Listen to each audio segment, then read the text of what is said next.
Hello दोस्तों, आज मैं आपके लिए लेकर आया हूँ एक एक्सपेरिमेंट जो आप बचपन से पढ़ते आ रहे हैं, मतलब 9th-10th से पढ़ते आ रहे हैं। Ohm's law. हमारा एक्सपेरिमेंट है आज verification of Ohm's law. Ohm's law कहता क्या है? ओम्स लॉ कहता है अगर किसी भी रेसिस्टर के अक्रॉस किसी फिक्स टेम्परेचर पे हम कुछ पोटेंशियल डिफरेंस अप्लाई करते हैं या कुछ वोल्टेज अप्लाई करते हैं तो उसके थ्रू जो करंट फ्लो करता है वो उसके डायरेक्टली प्रोपोर्शनल होता है। दैट मीन्स हम लोग कह सकते हैं voltage across any resistor is equal to product of resistance of the material and current through it। तो V equal to I R जो हम लोग पढ़ते आ रहे हैं, उसके लिए हम लोग सर्किट डायग्राम देखते हैं। ये है हमारा सर्किट डायग्राम। वेरीफाई इस ओम्स लॉ को वेरीफाई करने के लिए हम लोग एक सर्किट डायग्राम से वेरीफाई कर रहे हैं। एक रेजिस्टर ले लिए हैं R1 1 किलो ओम का। उसे सीरीज में करंट मेजर करने के लिए उसके थ्रू एक ये एमीटर लगाएंगे जिसका रेंज मिली एम्पियर रेंज में होगा। अरे सोर्स के पैरेलल या रेसिस्टर के पैरेलल क्या है, दोनों सेम ही मेजर करेगा। एक वोल्ट मीटर लगाएंगे। ठीक है। अब इस सर्किट को हम इम्प्लीमेंट करते हैं अपने ये प्रैक्टिस बोर्ड पे। तो ये रहा अपना प्रैक्टिस बोर्ड। हाँ दोस्तों, तो जैसा मैंने अभी बताया, एक वोल्टेज सोर्स लेना है हम लोगों को, जो हमारे पास यहाँ पे है अप टू 15 वोल्ट डीसी। या ये डीसी सोर्स का पॉजिटिव टर्मिनल हो गया, ये कॉमन या नेगेटिव टर्मिनल। वैसे ही ये up to 30 volt variable DC voltage supply है। ये भी जहाँ लिखा है वो हो गया पॉजिटिव टर्मिनल, और कॉमन लिखा है वो नेगेटिव या ग्राउंड कर सकते हैं इसको। ठीक है। यहाँ पे हम लोगों के पास डिफरेंट कंपोनेंट दिया हुआ है। यहाँ पे आप देख सकते हैं R1, R2, R3, ये तीनों 1 किलो ओम 1 वाट, 1 किलो ओम 1 वाट, 1 किलो ओम 1 वाट, मतलब रेजिस्टेंस की वैल्यू और इसकी पावर रेटिंग दी हुई है। वैसे ये 470 ओम 1 वाट का है। अभी हम लोगों को क्या करना है, वोल्टेज सोर्स लेना है, उसके साथ सीरीज में एक रेसिस्टर लगाना है। रेसिस्टर के साथ सीरीज में एक एमीटर आ जाएगा, पैरेलल में वोल्ट मीटर आ जाएगा वोल्टेज मेजर करने के लिए। तो करंट मेजर करने के लिए हम लोग करंट और वोल्टेज मेजर करने के लिए हम लोग मल्टीमीटर यूज करेंगे। ये रहा हमारे पास मल्टीमीटर, इसको हम लोग एज ए एमीटर यूज करेंगे और इसको as a voltmeter use करेंगे। तो इसको एमीटर यूज करना है, तो इस पर देखिए डिफरेंट सेटिंग लिखा हुआ है, वैल्यू सब लिखा हुआ है। वोल्टेज मेजर करने के लिए वोल्टेज का सिंबल है, AC/DC सब मेजर करते हैं। करंट के लिए micro ampere, milli ampere, ampere में यहाँ भी टर्मिनल बना हुआ है। कॉमन हो गया नेगेटिव टर्मिनल, एम्पियर रेटिंग के लिए, और लो करंट माइक्रो या मिली एम्पियर में ये terminal as a positive use करेगा। तो हम यहाँ से ले लेते हैं, एज ए मीटर यूज करना है इसको, तो पॉजिटिव यहाँ से लगा देते हैं। ये आ गया इसका कॉमन। ठीक है। इसको अभी हम लोग मिली एम्पियर पे सेट कर लेते हैं। स्मॉल करंट ही होगा, मिली एम्पियर रेंज में हमारा करंट होगा। अभी जो हम वोल्टेज यूज करेंगे, रेजिस्टेंस चूँकि 1 किलो ओम का है, वोल्टेज हम लोग वोल्ट में यूज करेंगे, तो volt by kilo ohm milli ampere range में करंट देगा। इसको हम लोग यहाँ पे सेट कर लेते हैं। ये ले लेते हैं वोल्टेज। यहाँ पे आप इसमें थोड़ा डिफरेंट सेटिंग है। AC वोल्टेज के लिए अलग से बना हुआ स्लॉट, आपको DC वोल्टेज के लिए अलग बना हुआ है। सिमिलरली करंट के लिए AC/DC। तो हम लोग DC वोल्टेज पे काम करें, तो DC voltage up to 15 ampere करेंगे। तो यहाँ आप देख सकते हैं 400 मिली वोल्ट, 4 वोल्ट, 40 वोल्ट। तो 40 वोल्ट हम लोग इक्विपमेंट के सेफ्टी को ध्यान में रखते हुए सेटिंग लेंगे। ये जो आप ग्रीन वाला मल्टीमीटर देख रहे हैं, इसमें सेटिंग हम लोग को नहीं करनी है कि क्या रेंज होगा वोल्टेज या करंट का। बस यूनिट के हिसाब से देखना है, हाई और लो, वो ऑटोमेटिक डिटेक्ट करता है। इसमें भी आप देख सकते हैं हाई करंट के लिए 10 एम्पियर का कॉमन हो गया, negative terminal. Other parameter measure करने का सेकंड पोर्ट है, तो इसको हम लोग यहाँ कनेक्ट कर दिए, वोल्टेज पे सेट कर दिए हैं, और ये हमारा रहा पोर्ट। और आपको ज़्यादा समझ में नहीं आया कि हाँ कहाँ पे स्लॉट रखे, गलत रखे, ये रखे, मिट गया हो मल्टीमीटर का, तो यहाँ आप डिस्प्ले पे देख सकते हैं DC, यहाँ यूनिट V लिख रहा है, तो DC वोल्टेज यहाँ DC, और करंट मिली एम्पियर MA। तो ये हो गया, ये हमारा हो गया सोर्स का पॉजिटिव टर्मिनल, ये हो गया सोर्स का ग्राउंड या कॉमन।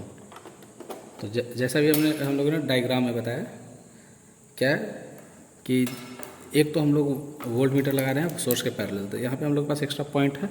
अगर नहीं है तो हम लोग इसी के पैरेलल यहाँ पे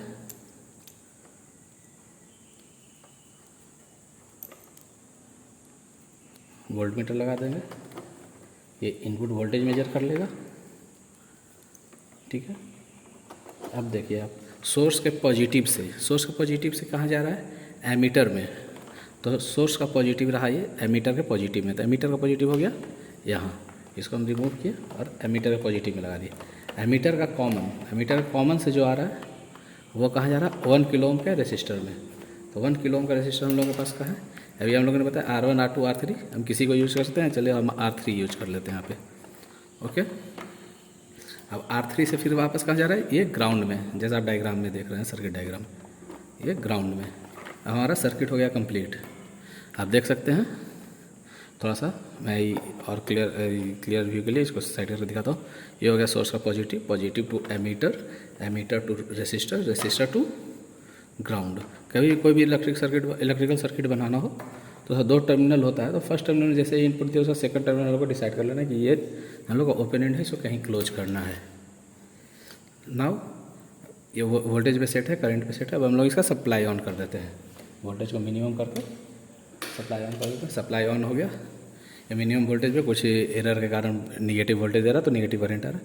अभी हम लोग उससे पहले एक ऑब्जर्वेशन हम लोग ले लेते हैं वोल्टेज वर्सेज करंट का,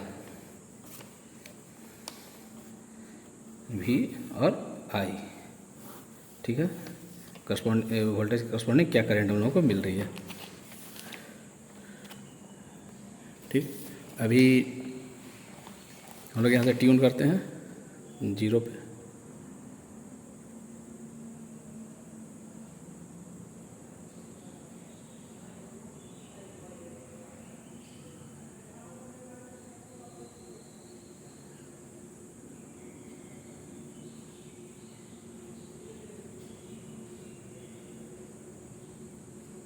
पे, जीरो, ठीक है।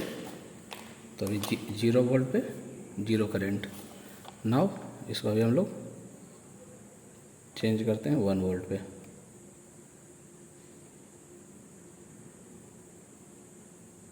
अभी हम लोग इसको कोशिश करें जितना शार्प हो सके, ताकि हम लोग को ग्राफ प्लॉट करना आसान हो। वैसे किसी भी वैल्यू पे देख सकते हैं।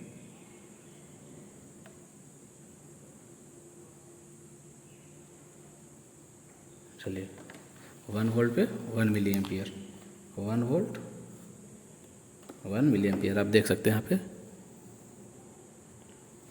सिमिलरली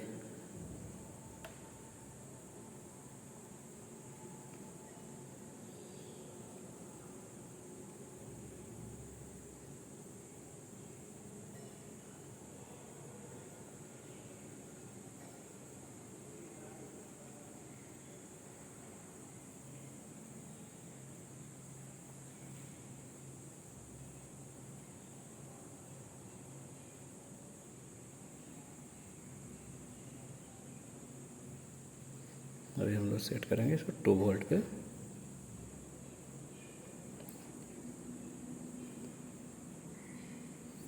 चलिए 2 वोल्ट पे 1.99 2 वोल्ट भी आ गया। 2 वोल्ट पे 2, थोड़ा बहुत फ्लक्चुएशन और थोड़ा बहुत एरर आएगा, वो इक्विपमेंट का रेसिस्टेंस वगैरह, ये आप लोग आगे जब पढ़ेंगे, आगे के सेमिस्टर्स में इलेक्ट्रिकल वाले पढ़ते हैं मेजरमेंट में, तो वहाँ जानते हैं थोड़ी बहुत एरर कैसे आती है, क्यों आती है।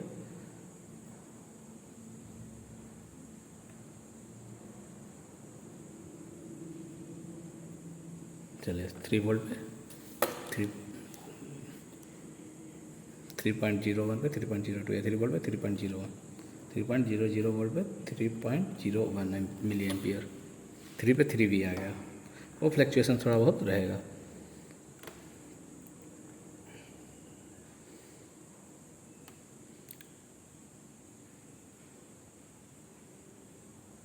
चलिए 4 पे 4.01 4 पे 4.01।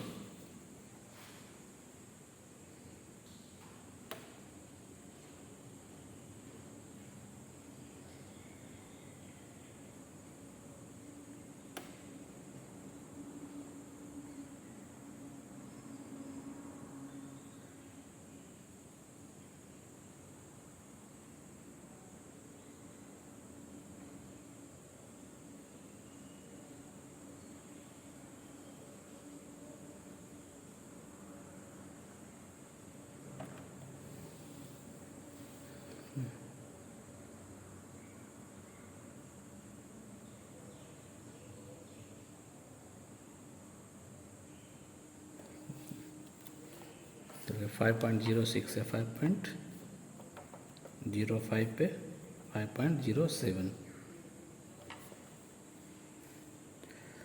नाउ हम लोग थोड़ा वोल्टेज बढ़ा करके लेते हैं। 5 के बाद अब 8 पे लेते हैं।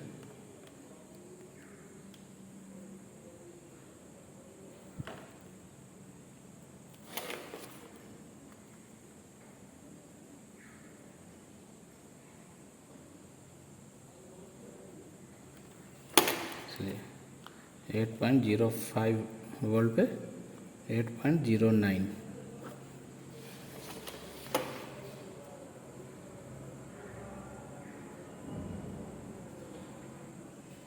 टेन पे लेते हैं।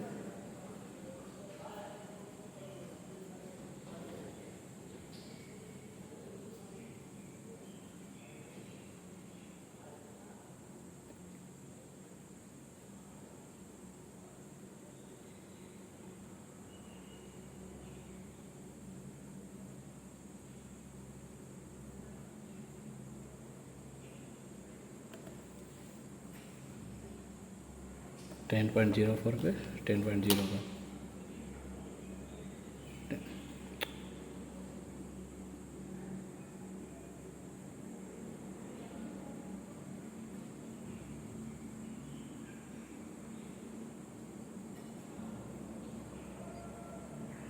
मेनली यही है, इसको जितना शार्प हम लोग ट्यून कर सकें।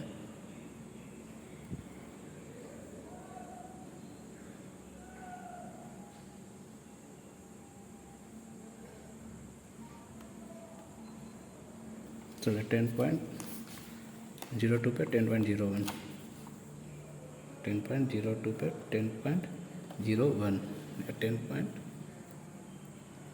10.06 पे 10.12